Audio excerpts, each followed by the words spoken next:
Assalamualaikum warahmatullahi wabarakatuh. Perkenalkan, nama saya Zulfikar Hakim dengan NIM 22111011083. Saya dari kelas S1 TT10C dan di sini saya ingin mempresentasikan materi tentang searching and hashing.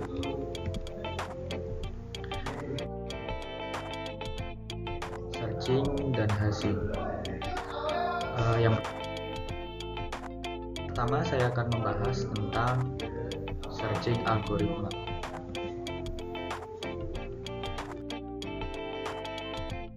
Untuk searching algoritma sendiri dibagi menjadi dua, yaitu sequential search dan binary search. Untuk sequential search sendiri merupakan teknik pencarian data dari array, di mana data dalam array dibaca satu demi satu, diurutkan dari indeks terkecil ke indeks terbesar maupun sebaliknya. Lalu untuk binary search sendiri yaitu teknik pencarian data dengan cara berulang kali membagi separuh dari jumlah data yang dicari sampai ketemu sehingga memperkecil lokasi pencarian menjadi satu data. Seperti itu. Selanjutnya, untuk materi sequential search. Sequential search sendiri disebut juga sebagai pencarian beruntun. Sequential search membandingkan setiap elemen array satu persatu secara beruntun, mulai dari elemen pertama sampai elemen yang dicari ditemukan atau sampai seluruh elemen sudah diperiksa. Nah, secara umum sequential search ini lambat. Waktu pencariannya sebanding dengan jumlah elemen array. Pada kasus X tidak terdapat dalam array, kita harus memeriksa seluruh elemen array. Algoritma sequential search tidak praktis untuk data dengan ukuran yang besar. Bayangkan saja bila array berukuran 100.000 elemen, bila satu pemeriksaan elemen array membutuhkan waktu 0,01 detik, maka untuk 100.000 kali pemeriksaan membutuhkan waktu 1000 detik atau 16,7 menit. Sangat lama, sehingga algoritma sequential search tidak praktis untuk data yang berukuran besar. Seperti itu. Lanjut, untuk contoh dari pengimplementasian sequential search di sini, pada contoh tersebut di situ menggunakan ekspresi generator dalam fungsi sequential search. Ekspresi generator ini akan menghasilkan indeks pertama di mana elemen target ditemukan dalam R atau -1 jika tidak ditemukan. Fungsi next digunakan untuk mendapatkan nilai pertama dari generator, dan jika tidak ada hasil yang ditemukan, nilai default yang diberikan adalah -1. Pada contoh penggunaan dibuat array R dengan beberapa elemen dan menentukan elemen yang ingin dicari atau target. Di sana dipanggil fungsi sequential search dengan menggunakan array dan target sebagai argumen. Hasil pencarian akan disimpan dalam variabel result. Terakhir akan diperiksa hasil dari pencarian dan mencetak pesan yang sesuai. Jika result bukan -1, berarti elemen ditemukan dan akan dicetak pesan bahwa elemen target ditemukan pada indeks ke result. Jika result adalah -1, berarti elemen tidak ditemukan dalam array dan akan dicetak pesan bahwa elemen target tidak ditemukan. Seperti itu. Lanjut, untuk materi untuk yang selanjutnya yaitu binary search. Binary search sendiri merupakan sebuah teknik pencarian data dengan cara berulang kali membagi separuh dari jumlah data yang dicari sampai sehingga memperkecil lokasi pencarian menjadi satu data. Dengan teknik ini akan membuang setengah dari jumlah data. Apabila ditemukan kecocokan data, maka program akan mengembalikan output. Jika tidak, pencarian akan terus berlanjut hingga akhir dari pembagian jumlah data tersebut Algoritma ini biasanya banyak digunakan untuk mencari di program dengan jumlah data yang banyak. Pada saat menggunakan binary search, data yang berada di dalam array harus diurutkan terlebih dahulu. Seperti pada gambar contoh, data sudah terurut dan akan dibagi dua untuk memperkecil range-nya, dan dibagi dua lagi sampai ketemu bilangan yang dicari, seperti itu. Selanjutnya, untuk contoh pengimplementasian program binary search, yaitu pada contoh tersebut terdapat fungsi binary search yang menerima dua parameter, yaitu r atau array yang akan dicari dan target, yaitu elemen yang akan dicari. Fungsi ini akan mencari elemen target dalam R menggunakan metode binary search. Dalam implementasi binary search, kita menggunakan variabel low dan high untuk melacak rentan pencarian. Pada setiap iterasi, kita menghitung indeks tengah atau mid dan dari rentang tersebut. Jika elemen di indeks tengah sama dengan target, fungsi akan mengembalikan indeks tersebut. Jika elemen di indeks tengah lebih kecil dari target, kita memperbaharui low menjadi mid plus 1 untuk mencari setengah kanan rentang. Jika elemen di indeks tengah lebih besar dari target, kita memperbarui high menjadi mid min 1 untuk mencari setengah kiri rentang. Proses ini diulang hingga elemen ditemukan atau rentang pencarian menyusut menjadi kosong. Pada contoh tersebut, dibuat array R dengan beberapa elemen yang sudah terurut secara ascending, dan elemen yang ingin dicari atau target kemudian dipanggil fungsi binary search dengan menggunakan array dan target sebagai argumen. Hasil pencarian akan disimpan dalam variabel result, dan terakhir hasil result akan dicetak, seperti itu.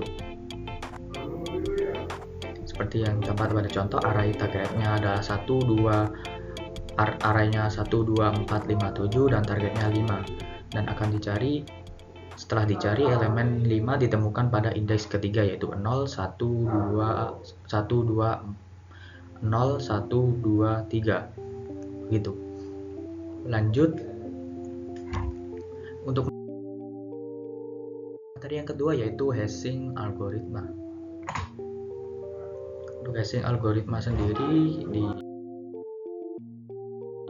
akan dijelaskan menjadi dua, yaitu dasar hash algoritma dan collision resolution. Untuk hash algoritma, hash adalah suatu kode dari hasil enkripsi yang umumnya terdiri dari huruf maupun angka yang acak. Fungsi hash banyak sekali digunakan untuk mempercepat pencarian dalam tabel data atau pembandingan data seperti di dalam basis data. Lalu untuk collision resolution sendiri, penyelesaian bila terjadi collision atau tabrakan dikatakan terjadi collision jika dua buah keys dipetakan pada sebuah sel atau indeks array yang sama. Collision bisa terjadi saat melakukan insertion dan dibutuhkan prosedur tambahan untuk mengatasi terjadinya collision.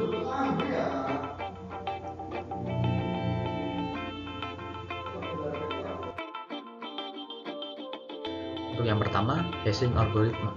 Hashing algoritma adalah metode yang digunakan untuk mengkonversi data dengan ukuran variabel menjadi nilai tetap, yang biasanya lebih pendek, yang disebut sebagai hash value atau hash code. Hashing memiliki banyak aplikasi dalam dunia komputasi seperti keamanan data, indexing, dan pengelompokan data. Algoritma hashing menggunakan fungsi hash untuk menghitung hash value dari data input. Fungsi hash mengambil input data dan mengubahnya menjadi nilai tetap dengan panjang yang ditentukan. Setiap input yang sama akan selalu menghasilkan hash value yang sama. Namun perubahan kecil pada input akan menghasilkan hash value yang sangat berbeda. Lanjut untuk contoh dari fungsi hash.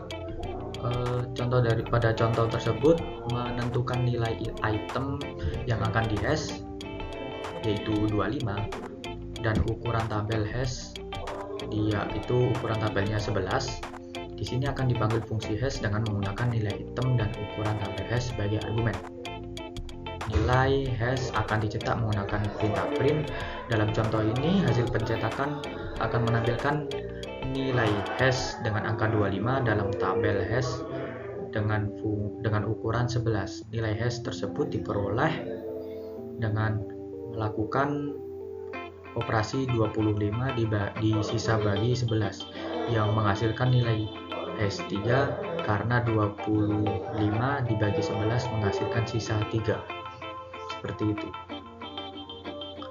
Terus selanjutnya collision resolution. Di collision resolution ini dibagi menjadi dua, yaitu linear probing dan quadratic probing. Untuk linear probing sendiri adalah metode penyelesaian bentrok dalam hashing, di mana jika terjadi bentrok atau collision saat menempatkan kunci data ke dalam tabel hash, maka kunci data tersebut akan dicari posisi baru dalam tabel secara berurutan hingga menemukan slot kosong yang tersedia. Metode linear probing ini bertujuan untuk menentukan slot atau alamat yang terbuka berikutnya di tabel hash dengan mengunjungi setiap slot satu persatu secara sistematis. Dan di linear probing ini memiliki prinsip kerja, yaitu menempatkan kunci data ke slot berikutnya secara berurutan jika terjadi bentrok, dan memiliki keuntungan yaitu sederhana, efisien, dan penggunaan ruang yang efisien. Namun linear probing ini memiliki kerugian, yaitu rentan terhadap clustering dan penurunan performa saat jumlah bentrok meningkat. Dan collision resolution yang kedua yaitu quadratic probing. Dalam algoritma hashing, quadratic probing adalah salah satu bentuk metode penyelesaian bentrok atau collision resolution yang digunakan ketika terjadi situasi di mana dua atau lebih kunci data di hash ke posisi yang sama di dalam tabel hash. Quadratic probing bertujuan untuk menempatkan kunci data tersebut ke posisi lain yang tersedia dalam hash dengan menggunakan pencarian kuadratik berdasarkan fungsi matematika. Quadratic probing menggunakan fungsi pengulangan yang menaikkan nilai hash sebesar 1, 3, 5, 7, 9, dan seterusnya. Artinya jika nilai hash pertama adalah H, maka nilai berturut-turutnya adalah H+1, H+4, H+9, H+16, dan seterusnya. Seperti itu.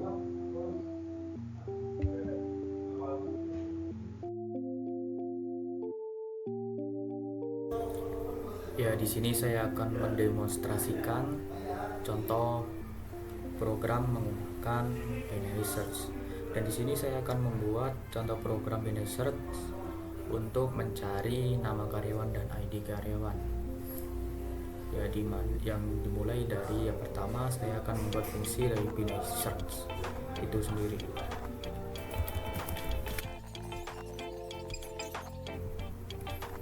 Nah, di sini saya membuat fungsi binary search employee name yang dimana menerima dua parameter, yaitu employee atau daftar karyawan, dan name yaitu nama karyawan.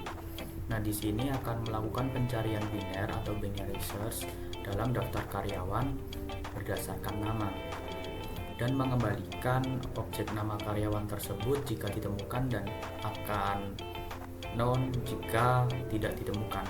Seperti itu. Selanjutnya untuk menu dari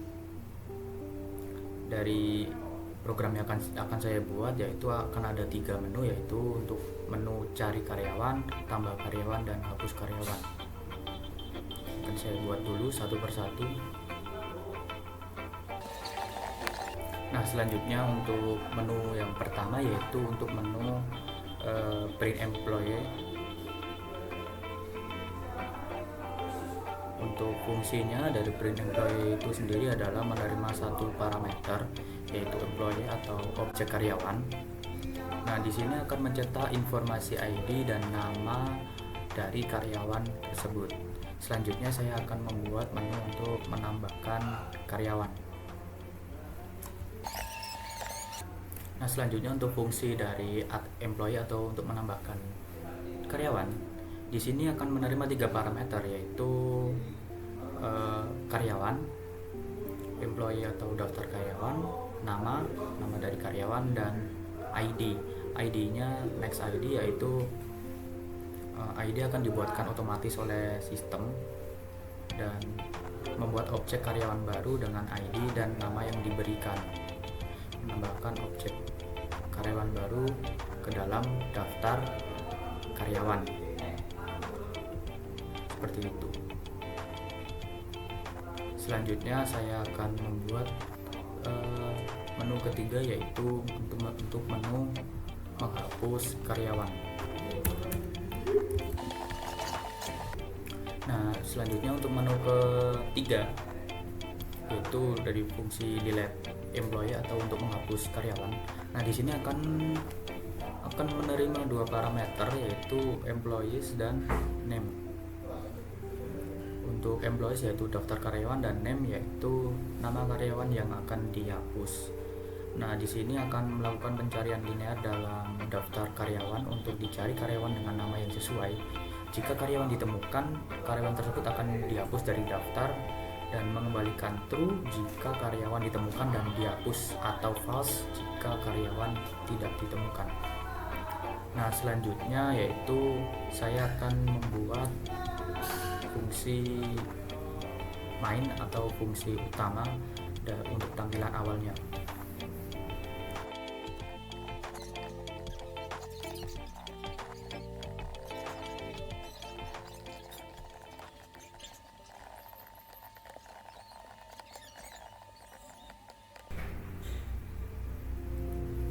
Nah, untuk fungsi menu utama di sini yang saya buat, yaitu ada pilihan menu utama, yaitu cari karyawan, tambah karyawan, hapus karyawan, dan keluar.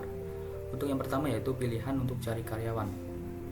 Untuk cari karyawan di sini pertama yaitu memasukkan nama karyawan yang akan dicari dan akan masuk ke binary search, dan jika karyawan yang dicari ditemukan, karyawan akan ditemukan, dan jika tidak ditemukan maka akan keluar notifikasi tidak ditemukan.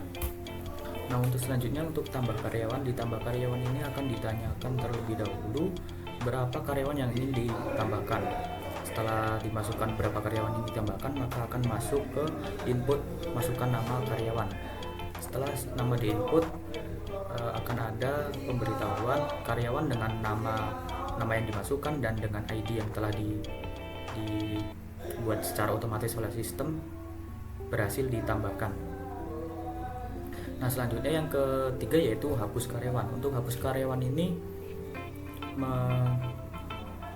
meminta masukkan nama karyawan yang akan dihapus, dan setelah dikonfirmasi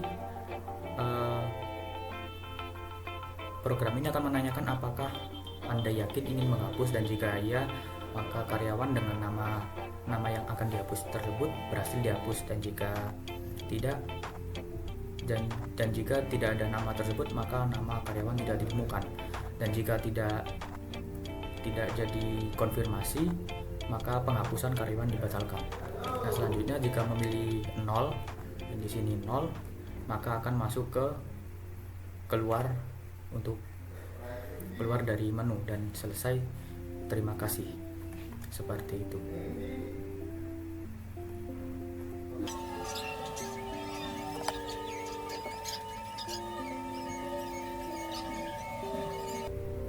Untuk hasil programnya seperti ini, yaitu menu pertama, yaitu menu utama, yaitu ada menu cari karyawan, tambah karyawan, hapus karyawan, dan keluar.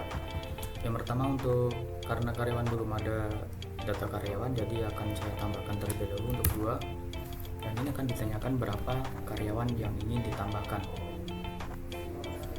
Untuk misalnya saja saya akan menambahkan 3 karyawan. Nah, masukkan nama karyawan asal saja, misalnya Zilong. Nah, di sini akan ada konfirmasi karyawan Zilong dengan ID 1 berhasil ditambahkan.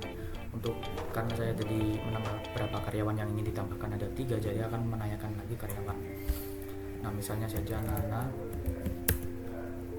akan ditambahkan dengan ID 2 karena otomatis dibuatkan oleh sistem, dan nama yang ketiga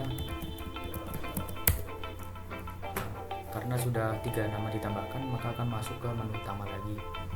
Nah, selanjutnya misalnya saja ingin mencari nama karyawan, misalnya saja cari namanya Bruno.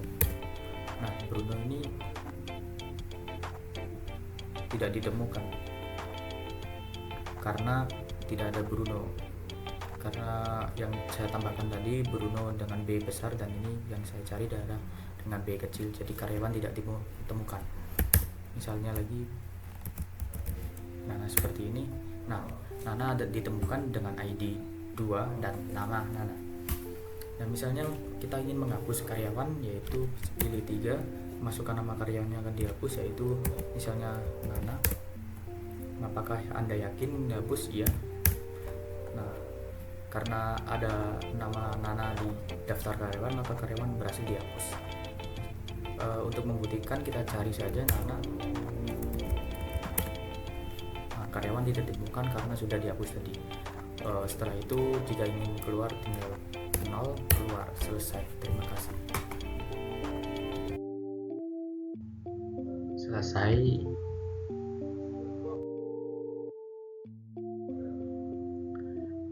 Mohon maaf bila ada kesalahan dalam materi saya maupun dalam penyampaian saya mohon maaf. Kata-kata hari ini, jangan pernah percaya minggu tenang karena minggu tenang hanyalah sebuah angan. Kesepian tanpa kekasih cukup sekian dan terima kasih. Wassalamualaikum warahmatullahi wabarakatuh.